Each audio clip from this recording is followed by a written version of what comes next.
Hello students, मेरा नाम है विवेक और आप देख रहे हैं एजुकेशनल ईज़र। अगर आप चैनल पर नए हैं तो चैनल को सब्सक्राइब कर लें और बेल आइकन को प्रेस कर लें। आज का हमारा टॉपिक है क्लास 9th का चैप्टर नंबर 2, जिसका मैंने एक पार्ट बना दिया है, जिसमें आप लोगों ने 2 पार्ट बनाया है, जिसमें आप लोगों ने शून्यकों के बारे में जाना, बहुपद के बारे में जाना। तो आज हम लोग जानेंगे शेषफल प्रमेय क्या होता है। ठीक है, तो शेषफल प्रमेय जानने से पहले जान लो कि आप लोग जानते हो कि बहुपद को कैसे लिखा जाता है। तो मान लो एक बहुपद है px, ठीक है, ये x के पदों में, यानी इसका चर पद x है और वो बहुपद है। और एक और बहुपद है आपका gx, ठीक है। अगर px में gx से भाग दिया जाए, px में gx से भाग दिया जाए तो भागफल आएगा, शेषफल आएगा, है ना। तो हम क्या बोलते हैं उसको, px जो होता है यानी भाज्य बराबर भाजक गुणे भागफल प्लस शेषफल, यही ना आएगा। तो शेषफल प्रमेय कहता है कि अगर किसी एक बहुपद में दूसरे बहुपद से भाग दिया जाए, किसी एक बहुपद में दूसरे बहुपद से भाग दिया जाए, तो जिससे भाग दे रहे हो शेषफल तो आएगा ही ना। तो जिससे भाग दे रहे हो उसके शून्यक निकाल के, उसका शून्यक निकालोगे और वो शून्यक का मान जब इसमें रखोगे तो डायरेक्ट हम लोग उसका शेषफल बता सकते हैं बिना भाग दिए। आप लोग को पता होगा कि बहुपद में बहुपद से भाग दिया जाता है, क्लास 8 में पढ़ा होगा, ठीक है। तो भाग दे के भी आप शेषफल निकाल सकते हो, शेषफल प्रमेय की सहायता से भी आप लोग शेषफल निकाल सकते हो। करोगे क्या, जो gx है उसको 0 के इक्वल करोगे। क्यों 0 के बराबर करोगे, क्योंकि शून्यक निकालोगे। शून्यक निकालना बताया था लास्ट वीडियो में। जैसे कि मान लो gx है x + 4, ठीक है, तो x + 4 बराबर 0 करोगे तो यहाँ से क्या मिलेगा, x बराबर -4। तो gx का शून्यक क्या हो गया, -4। अब मान लो px कुछ रहा होगा आपका x² + 5x + 6, ठीक है। तो अब ये मान हम उसमें रखेंगे तो हमें शेषफल पता चल जाएगा। क्या पता चल जाएगा, शेषफल। तो इसको हल करते हैं, 5 गुणे -4 + 6, तो ये आ जाएगा 16, -5 चौका 20 + 6, 16 6 22, 22 - 20 यानी 2। तो अगर मान लो px तुम्हारा था क्या, x² + 5x + 6 और तुम्हारा gx क्या था, x + 4। तो अगर इस बहुपद में इस बहुपद से भाग दोगे तो शेषफल कितना आएगा, 2। देखो बिना भाग दिए हम लोग डायरेक्ट बता दिए कि इसका शेषफल 2 आएगा, इसीलिए इसको हम लोग शेषफल प्रमेय कहते हैं। शेषफल प्रमेय ये कहता है कि अगर किसी बहुपद में किसी और बहुपद से भाग देते हो तो इस बहुपद के शून्यक का मान अगर इसमें रखोगे तो हमें शेषफल मिलता है। देखो किसी बहुपद में किसी बहुपद से भाग दिया गया तो इस बहुपद के शून्यक का मान हम दूसरे बहुपद में रख दिए तो हमें शेषफल मिल गया। तो यही है शेषफल प्रमेय। आइए एक सवाल देखते हैं, कह रहा है शेषफल ज्ञात कीजिए जब इस बहुपद में इस बहुपद से भाग दिया जा रहा हो, ठीक है। तो शेषफल ज्ञात करना है तो हम शेषफल प्रमेय का भी प्रयोग कर सकते हैं, ठीक है। तो पहले भाग दे के हम दिखा देते हैं कि भाग दे के क्या आता है, और भाग देने आप लोग को आता है तो अच्छी बात, नहीं आता है तो सीख लीजिए, ठीक है। तो भाग कैसे देते हैं, x - 1 आपका है, इससे आपको भाग देना है किसमें, x⁴ + x⁵ -2x² + x + 1। तो क्या करते हैं, पहले पद में पहले पद से भाग देते हैं, है ना। तो x⁴ में अगर x से भाग दोगे तो जानते हो कितना आएगा, यहाँ 4x है यानी x गुणे x गुणे x गुणे x बटे x, तो एक x कट जाएगा तो क्या बचेगा, x⁵3। तो यहाँ पे क्या लिखेंगे, x⁵3। अब x⁵3 का गुणा इन दोनों में करेंगे, किन दोनों में करेंगे, इन दोनों में। तो x⁵3 का गुणा x में करोगे तो x⁴ आएगा, फिर x⁵3 का गुणा -1 में करोगे तो -x⁵3 आएगा। क्लियर है। अब चिन्ह बदलोगे, यहाँ पर क्या करते हैं, चिन्ह बदलते हैं, यहाँ प्लस है तो क्या हो जाएगा माइनस, यहाँ माइनस है तो प्लस हो जाएगा, ये कट गया। +x³ तो क्या आ गया 2x³, बाकी ये सब उतार लेंगे जैसे हैं। फिर वही काम, पहले पद में पहले पद से भाग दोगे तो 2x⁵3 बटे x से भाग दोगे तो कितना आएगा, यहाँ 3x है और यहाँ पे 1x, तो 1x कट जाएगा तो क्या आ जाएगा 2x²। क्या आ जाएगा 2x²। तो 2x² से इन दोनों में फिर गुणा करेंगे तो ये आ जाएगा 2x³ और 2x² का गुणा -1 में करेंगे तो -2x² आएगा। आया। अब इसको चिन्ह बदलेंगे, यहाँ प्लस है तो माइनस हो गया, कट गया, यहाँ माइनस है तो प्लस हो गया, कट गया। अब देखो यहाँ कटा, लेकिन तुम देखोगे कहोगे यहाँ भी तो बराबर है, कट जाना चाहिए, चिन्ह देखा करो। यहाँ +1 है, यहाँ भी +1 है, तो +1 +1 2 होता है, +1 +1 0 नहीं होता है। यहाँ पे देखो -2 है +2 है, तो -2 + 2 0 होता है। तो इस बात का ध्यान दो। यहाँ पर आया x + 1, ठीक। अब हम लोग इस फिर पहले पद से पहले पद में भाग देंगे। ये पहला पद है और ये पहला पद है, तो इसको भाग दोगे तो 1 आएगा, तो +1। 1 से दोनों में गुणा करो तो क्या आएगा, x - 1। ये ना आएगा 1x जा x, 1 1 जा 1। चिन्ह बदलोगे तो ये कट जाएगा, इसका चिन्ह बदलोगे तो +1 +1 2। तो शेषफल कितना आया, 2।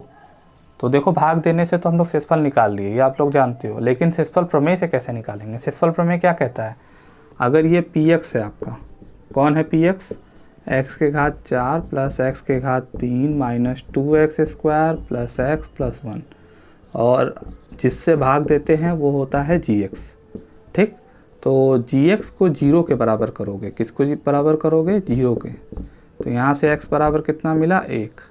अब यही 1 हम किस में रख देंगे, px में, तो हमें शेषफल मिल जाएगा, और यही शेषफल प्रमेय कहता है। तो चलो रख देते हैं px में। तो px कितना है भाई, x⁴ plus x⁻³ plus x + 1। तो यानी कितना रखना है यहाँ पर, 1। तो 1⁴ 1⁻³ 2 गुणे 1⁻² प्लस 1 + 1। तो 1⁴ यानी 4 बार गुणा, तो 1 इकाई में 1 इकाई में सब 1 आ जाएगा, ये भी 1 आ जाएगा। और यहाँ 1 का गुणा 2 बार करोगे तो 1 ही आएगा, और 2 × 1 = 2 प्लस 1 + 1 2। तो यहाँ पे देखो 1 + 1 कितना आया, 2, और 2 में से 2 गया, ख़त्म। तो शेषफल देखो कितना आया, 0। 2 आया कि नहीं आया, यहाँ भी शेषफल 2 आया। तो आपको यहाँ सिर्फ बोला था शेषफल ज्ञात करने के लिए, तो आप भाग दे के भी ज्ञात कर सकते हो, ऐसे भी ज्ञात कर सकते हो। लेकिन यहाँ जब कह दे कि शेषफल प्रमेय से ज्ञात करिए, तो आप ऐसे करोगे, आपको जिससे भाग दिया जाएगा उसको 0 के बराबर करके शून्यक निकालोगे, ठीक है। शून्यक निकालना मैंने लास्ट वीडियो में बताया था। शून्यक निकाल के वही शून्यक का मान जिसमें भाग देते हैं उसमें रख देंगे, तो आपको शेषफल मिल जाएगा। इसी को हम शेषफल प्रमेय कहते हैं। एक सवाल और देख लेते हैं, कह रहा है शेषफल ज्ञात कीजिए जब इसमें इससे भाग दिया जाए। तो फिर वही काम, ये अगर आपका मान लो px है और ये आपका gx है, तो क्या करते हैं, जिससे भाग देते हैं उसको 0 के बराबर कर लेते हैं। तो ये क्या है, x - a बराबर 0। तो यहाँ से x बराबर क्या मिला, a। अब यही a का मान हम px में रख देंगे। आपका px क्या है, px है आपका x³ - ax² plus 6x - a, ठीक है। अब इसमें हमें a रखना है, तो x की जगह पे a रख दो। तो a³ माइनस a गुणे a² प्लस 6 गुणे a - a। x की जगह पे हमने a रख दिया, a रखना था ना, ठीक है। तो a³ करोगे तो a³ आएगा, a में a² करोगे तो a³ आ जाएगा, जानते हो ये a² यानी 1/2 1/1 गुणे में घात जुड़ जाता है, वो भी मैंने बताया है फर्स्ट चैप्टर में। और ये कितना हो जाएगा, 6 गुणे a 6a - a। तो ये दोनों तो कट जाएगा, क्योंकि इसका चिन्ह प्लस है इसका चिन्ह माइनस है, तो घट जाएगा। और 6a में से a गया 5a, यानी अगर इसमें इससे भाग दिया जाएगा तो शेषफल कितना आएगा, 5a। तो शेषफल अब हमें नहीं लगता कि अब कोई दिक्कत आनी चाहिए। शेषफल ज्ञात करना हो तो आप ज्ञात कर लोगे, भाग दे के भी ज्ञात कर लोगे अगर कहे तो, और शेषफल प्रमेय से भी ज्ञात कर लोगे। आइए गुणनखंड प्रमेय जानते हैं क्या होता है। गुणनखंड प्रमेय क्या होता है, मान लो एक बहुपद है आपका px और एक बहुपद है gx और उससे भाग दिया जा रहा है, ठीक है। तो हम लोग अब तक शेषफल प्रमेय ज्ञात करने के लिए शेषफल ज्ञात करते थे ना, तो जो शेषफल प्रमेय है वही गुणनखंड प्रमेय है। बस फ़र्क इतना है कि शेषफल प्रमेय में आपको शेषफल 2 भी मिल सकता था, 4 भी मिल सकता था, 0 भी मिल सकता था। तो गुणनखंड प्रमेय ये कहता है कि शेषफल अगर 0 आता है तो ये इसका गुणनखंड होगा। मतलब कि मान लो अगर यहाँ पर इसका कोई मान है, अब इसकी सहायता से, इसको शून्यक की सहायता से इसका मान निकाले। मान क्या, शेषफल निकाले। अगर वो शेषफल 0 आ जाता है, अगर वो शेषफल क्या आ जाता है, 0 आ जाता है, तो आप ये समझ लेना कि ये इसका गुणनखंड है। ये जी एक्स जो है पी एक्स का गुणनखंड है। क्या है? गुणनखंड है। अगर क्या है, पी एक्स जीरो हो जाए। कब जीरो हो जाए? इसके शून्य का मान रखने पे, यानी शेषफल जीरो हो जाए। क्या जीरो हो जाए? शेषफल। समझ रहे हो? एक सवाल से देखते हैं। क्वेश्चन कह रहा है जांच कीजिए कि जी एक्स जो है पी एक्स का गुणनखंड है या नहीं। आपको दो सवाल दिया गया है, पी एक्स जिसमें भाग दिया जाता है यानी भाज्य, और जी एक्स जिससे भाग दिया जाता है यानी भाजक। तो चेक करना है कि ये इसका गुणनखंड है या नहीं, है ना। तो वही गुणनखंड प्रमेय लगा देंगे। गुणनखंड प्रमेय वही शेषफल प्रमेय जैसा ही होता है। क्या करना होता है, जी एक्स को जीरो के बराबर कर दोगे। तो जी एक्स कितना है? 7 + 3x बराबर 0। यहाँ से x का मान निकालोगे तो वही शून्य कहलाता है। तो 7 इधर आ जाएगा, 3x बराबर -7, x बराबर -7/3। अब ये मान इसमें रखेंगे। अगर 0 आ गया तो गुणनखंड है, नहीं आया तो गुणनखंड नहीं है। अब ये x की वैल्यू हम लोग px में रखेंगे। तो आपका px कितना है? 3x³ + 7x, और यहाँ पे कितना आ जाएगा? -7/3। इसको पुट करते हैं। 3 × -7/3 का होल क्यूब + 7 × -7/3। क्लियर है? अब इसको आप सॉल्व करोगे तो कितना आएगा? क्या सॉल्व कर रहे हैं? p -7/3। तो यहाँ पर कितना आएगा? 3 × 7 का क्यूब जानते हो, -343, और 3 का क्यूब 27, और यहाँ पर कितना आ जाएगा? प्लस इंटू माइनस माइनस, और 7 7 या 49/3। अब इसको सॉल्व करोगे तो 3 से ये क्या हो जाएगा? कट जाएगा। तो कितना आया? -343/9 -49/3। यहाँ एलसीएम ले लेंगे तो 9 आ जाएगा। ठीक है, 9 से 9 में डिवाइड किए तो -343, 3 से 9 में डिवाइड किए 3 आया, 3 से ऊपर मल्टीप्लाई कर दिए 147। तो ये कितना आ जाएगा? 490 -/9। तो अब जीरो नहीं आया। जीरो नहीं आया इसका मतलब क्या है कि ये इसका फैक्टर नहीं है। तो हम क्या लिख सकते हैं? जी जो है पी एक्स का गुणनखंड नहीं है। आप समझ गए? जी जो है पी एक्स का गुणनखंड नहीं है। अगर यहाँ जीरो आ जाता तो हम बोलते कि हाँ ये गुणनखंड है, लेकिन जीरो नहीं आया, इसीलिए ये गुणनखंड नहीं है। एक और क्वेश्चन देखते हैं। वही चेक करना है गुणनखंड है या नहीं। तो क्या करेंगे? जी एक्स को जीरो के बराबर करते हैं। x + 1 = 0, x बराबर -1। तो ये -1 हम पी एक्स में रख देंगे। पी एक्स आपका कितना है? 2x³ + x² -2x -1। कितना रखना है? -1। तो 2 × -1 का क्यूब -1 का स्क्वायर -2 × -1। तो x की जगह पे हमने क्या रख दिया? -1। तो अब इसको हल करेंगे। -1 का क्यूब जानते हो क्या होता है? क्या होता है? -1 ही आता है। और -1 का स्क्वायर +1 आएगा। देखो माइनस माइनस प्लस, और 1 1 या 1। तो यहाँ पर 1 आ जाएगा, और यहाँ माइनस माइनस क्या हो गया? प्लस। तो यहाँ पे क्या आया? -2 + 1 + 2 -1। तो -2 + 2 कट गया, 1 1 कट गया। कट गया मतलब क्या? जीरो हो गया। तो जीरो आ गया। इसका मतलब क्या हुआ? इसका मतलब ये हुआ कि जी एक्स जो है पी एक्स का गुणनखंड है। तो जी एक्स जो है बहुपद पी एक्स का गुणनखंड है। तो जब भी आपसे बोले कि चेक करो गुणनखंड है या नहीं, तो आप क्या करोगे? शेषफल प्रमेय वाला जो नियम है, जी एक्स को जीरो करके उसके मान को पी एक्स में रखोगे, और जीरो आ जाएगा तो गुणनखंड है, नहीं आएगा तो गुणनखंड नहीं है। आइए एक और सवाल देख लेते हैं। कह रहा है के का मान बताओ यदि जी एक्स इसका गुणनखंड है। तो ये इसका गुणनखंड है, तो यानी शेषफल जीरो आएगा। आप जिस तरीके से शेषफल निकालते थे उसी तरीके से निकालोगे तो आपको जीरो मिलेगा। क्यों मिलेगा? क्योंकि कह रहा है, ये खुद ही कह दिया है कि ये इसका गुणनखंड है। गुणनखंड कब होता है? जब शेषफल जीरो आता है। अभी पीछे देखा ना आपने। तो हम लोग उसी तरीके से करेंगे। तो फिलहाल जी एक्स को जीरो को इक्वल करके आप शून्य निकाल लोगे। तो यही मान उठा के उसमें रखते हैं, तब जाके शेषफल जीरो आता है। लेकिन हमको पहले से ही ये गुणनखंड है लिखकर हमको एक चीज़ बता दिया कि भाई शेषफल 0 है। क्या बता दिया कि शेषफल 0 है, पहले से ही बता दिया हमको।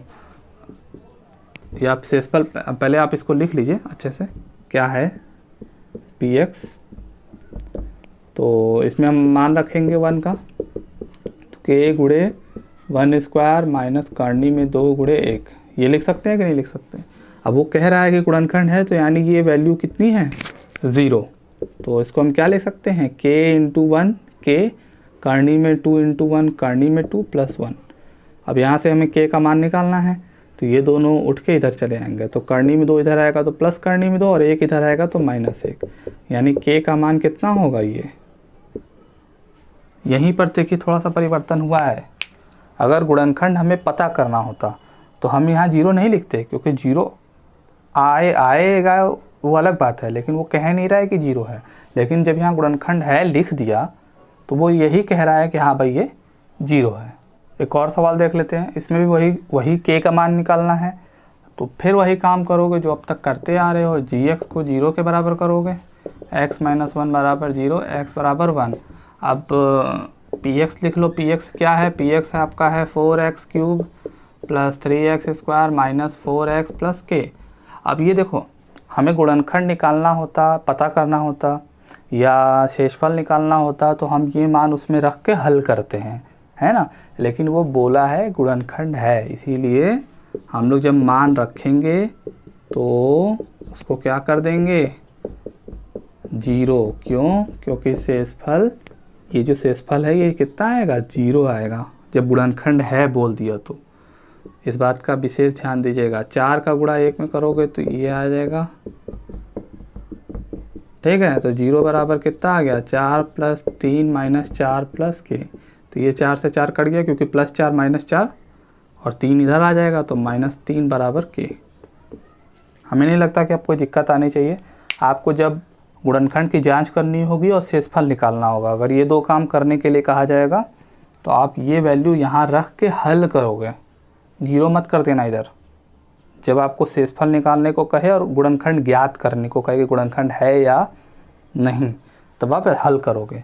लेकिन जब वो कहे दे गुणनखंड है, k का मान बताओ, तब आप शेषफल को 0 के बराबर करोगे और वहाँ से फिर आपको k का मान मिलेगा। अलग तरीके से है दोनों सवाल, काम एक ही कर रहे हैं लेकिन सवाल अलग पूछ रहा है तो अलग तरीके से कर रहे हैं, ठीक है।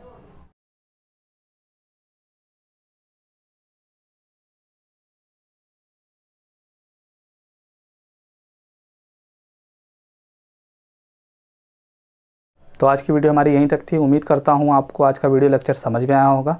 अगर समझ में आया तो वीडियो को लाइक कर दीजिए और अपने दोस्तों से शेयर करिए और प्रैक्टिस करते रहिए, बिकॉज़ प्रैक्टिस करेंगे तभी आपको अच्छे से समझ में आएगा। मैंने जो वर्क दिया है उसको आप अपने से करिए। नहीं समझ में आता है वीडियो दोबारा देखिए, और कोई बात अगर नहीं समझ में आती है तो कमेंट में ज़रूर बताइए हमको, ठीक है। उसको मैं नेक्स्ट वीडियो में क्लियर करूँगा। हम लोग मिलेंगे नेक्स्ट वीडियो में, तब तक के लिए बाय बाय।